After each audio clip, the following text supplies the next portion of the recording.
हरियाणा सरकार पर ऐसे ही खतरे की घंटी बज रही है। सरकार कितने दिन तक टिकेगी कुछ पता नहीं है। बीजेपी की 18 विधायकों की जीत में धांधली हुई है, इस पर कोर्ट में मामला चल रहा है।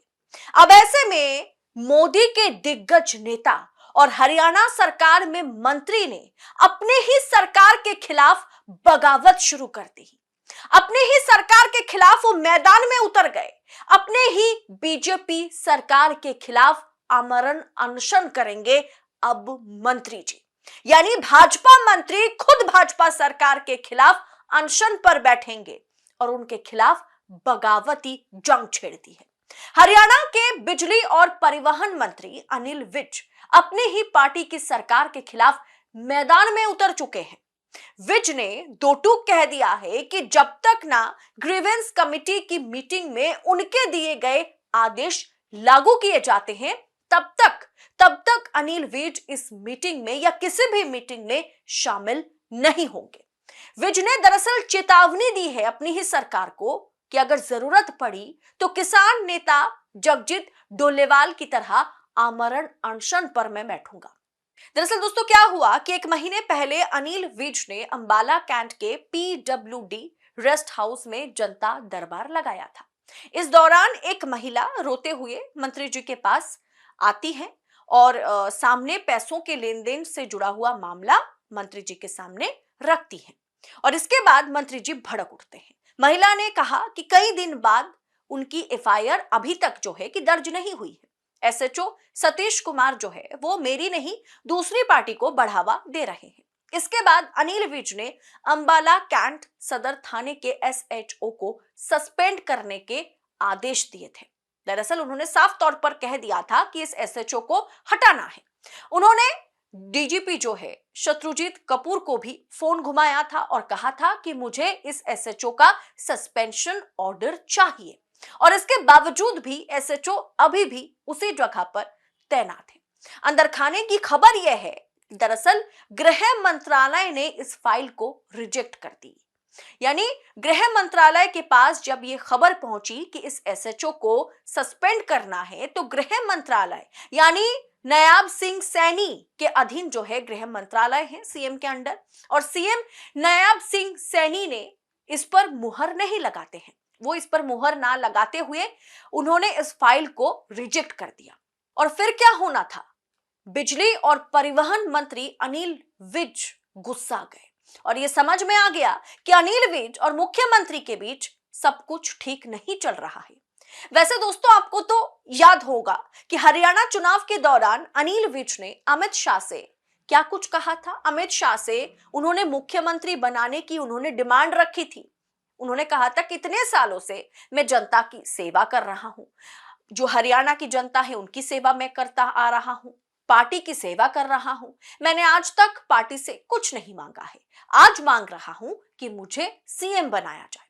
लेकिन अमित शाह क्या करते हैं, अमित शाह ने नायब सिंह सैनी को CM बना करके मुंह पर एकदम अनिल विज के मुंह पर बेइज्जती कर देते हैं। गृह मंत्रालय तक उन्हें नहीं दी जाती है, जबकि वो गृह मंत्रालय की डिमांड जो है वो भी उन्होंने अमित शाह के सामने नायब सिंह सैनी की सरकार के सामने उन्होंने रखा था और उन्हें ये मंत्रालय यानी गृह मंत्रालय होम मिनिस्ट्री भी नहीं दी जाती है। तब से अनिल विज मंत्री तो बने लेकिन वो खुश नहीं थे, नाराज चल रहे थे। अब उन्होंने अपनी सरकार के खिलाफ इस SHO की सस्पेंशन वाले मुद्दे को लेकर के मंत्री जी जो है वो गुस्से में तमतमा उठे। वो अनशन पर बैठने की चेतावनी दे रहे हैं। वहीं विज के गृह जिले जो है, गृह जिले ही उनके आदेश लागू ना होने के चलते उनके गृह जिला जो है अंबाला कैंट, वहीं पर उनका ये आदेश लागू ना करने के चलते उन्हें बहुत बेइज्जती झेलनी पड़ रही है। यानी पहले जो आरोप कांग्रेस पर या कांग्रेस की सरकार पर लगता रहा कि यहां कुछ भी सिस्टमेटिक वे में नहीं होता है, अंदर खाने अंदरूनी झगड़ा जो है वो बहुत ज्यादा है, कोई किसी का बात सुनता नहीं है, मंत्रियों का ऑफिसर्स के साथ कोई तालमेल नहीं है, मंत्री और मुख्यमंत्री के बीच कोई तालमेल नहीं है। अब वही हाल दोस्तों भारतीय जनता पार्टी की सरकार में, वही हाल भारतीय जनता पार्टी की सरकार की है। यूपी देख लीजिए, यानी योगी के खिलाफ कैबिनेट में योगी विरोधी, दरअसल योगी की कैबिनेट बनी बैठी है। वैसे पता नहीं है कि हरियाणा में कब तक सरकार टिकेगी, क्योंकि हरियाणा सरकार पर खतरे का बादल मंडरा रहा है। अगर हाईकोर्ट 4 मंत्री और 23 विधायकों, जिनमें से 18 बीजेपी के एमएलए हैं, बाकी कांग्रेस के और निर्दलीय एमएलए हैं, अगर बीजेपी की 18 विधायकों की सदस्यता रद्द कर देता है हाईकोर्ट, हरियाणा में बीजेपी की सरकार गिर जाएगी। यानी भारतीय जनता पार्टी की सरकार हरियाणा में कितने दिन तक टिकी हुई है, इसी का पता नहीं है। हरियाणा में मशीन और मशीनरी का इस्तेमाल हुआ है क्या ईवीएम में धांधली हुई है? वोटर लिस्ट के साथ क्या छेड़खानी की गई है? सत्ता का क्या पूरी तरीके से, पुरजोर तरीके से दुरुपयोग किया गया है? क्या निर्धारित शुल्क, जो निर्धारित खर्चा होता है विधानसभा चुनाव में प्रचार में खर्च करने के लिए एक लिमिट होता है, क्या उस तय लिमिट से ज्यादा खर्चा हुआ है हरियाणा चुनाव में? और अगर ये कोर्ट में साबित होता है कि इन 23 विधायकों की जीत जो है ये दरअसल असली जीत नहीं है, तो बीजेपी की सरकार गिर जाएगी। इन आरोपों पर पंजाब हरियाणा हाईकोर्ट में फिलहाल सुनवाई भी चल रही है। इसमें राजीव कुमार भी रिटायरमेंट से पहले फंस चुके हैं दोस्तों। चारों तरफ चौतरफा राजीव कुमार फंसे हुए हैं। और अगर कोर्ट में साबित हो जाए कि हरियाणा चुनाव में हेराफेरी हुई है, तो क्या अनिल विज, क्या नायब सिंह सैनी, चुटकी में बीजेपी की सरकार हरियाणा में गिर जाएगी। क्योंकि बीजेपी हरियाणा में ऑपरेशन लोटस के जरिए सरकार बचा भी नहीं सकती, उस लेवल पर बीजेपी है भी नहीं। हर एक राज्य में बीजेपी की मुश्किलें, अंदरूनी झगड़े बढ़ रहे हैं। महाराष्ट्र में शिंदे अजित पवार के साथ बीजेपी की बन नहीं रही, दोनों में खटमट जो है जारी है। हरियाणा में आपसी लड़ाई है, एक दूसरे पर कहीं ना कहीं किचाड़ उछालने की कोशिश हो रही है। बिहार में नीतीश और बीजेपी कब किसे छोड़ दे, इस पर राजनीति ऑल टाइम गरमाई हुई है। उत्तर प्रदेश में लखनऊ दरबार और दिल्ली दरबार की लड़ाई जो है वो जगजाहिर है, वो सबके सामने है।